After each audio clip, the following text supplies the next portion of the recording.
రవివర్మ పెయింటింగ్స్లో బాలీవుడ్ సినిమాల్లో చాలామంది హీరోయిన్లు కట్టుకునే అందమైన చీరలేంటో తెలుసా? తేలికగా గాలిలో తేలిపోతూ ఉంటాయి. ఒకసారి ఈ వస్త్రాన్ని ఒక వెదురు కర్రలో బంధించి అక్బర్ చక్రవర్తికి పంపిస్తే ఇదేంటిది, ఒక ఏనుగును కప్పేంత వస్త్రం ఉందని చూసి ఆశ్చర్యపోయారట.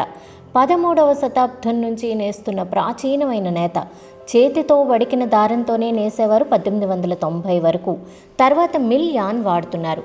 జపనీస్ సిల్క్ దొరకటంతో సిల్క్ వీవింగ్ మొదలుపెట్టారు 1930 నుంచి.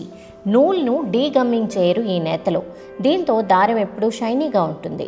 ఫ్లై షటిల్ పిట్ లూంపై నేస్తారు. ఇందులో 3 రకాలు ఉంటాయి: pure silk, pure cotton, silk cotton. ఈ నగరాన్ని 11వ శతాబ్దంలో కీర్తిపాలుడు నిర్మించాడు. మొఘల్స్, సింధియా పాలకులు, బరోడా మహారాణి కూడా ఈ నేతను బాగా ప్రోత్సహించారు. ఆమె ఆ వస్త్రాన్ని నాణ్యత కోసం ఆ వస్త్రాన్ని తన చెంపలకు తాకి చూసి దానిని బట్టి వెలకట్టి నేత పని వారికి ఇచ్చేవారట. ఒక బాలీవుడ్ యాక్ట్రెస్ ఈ చీరను కట్టుకున్న తర్వాత 10 లక్షల చీరలు అమ్ముడైపోయాయట.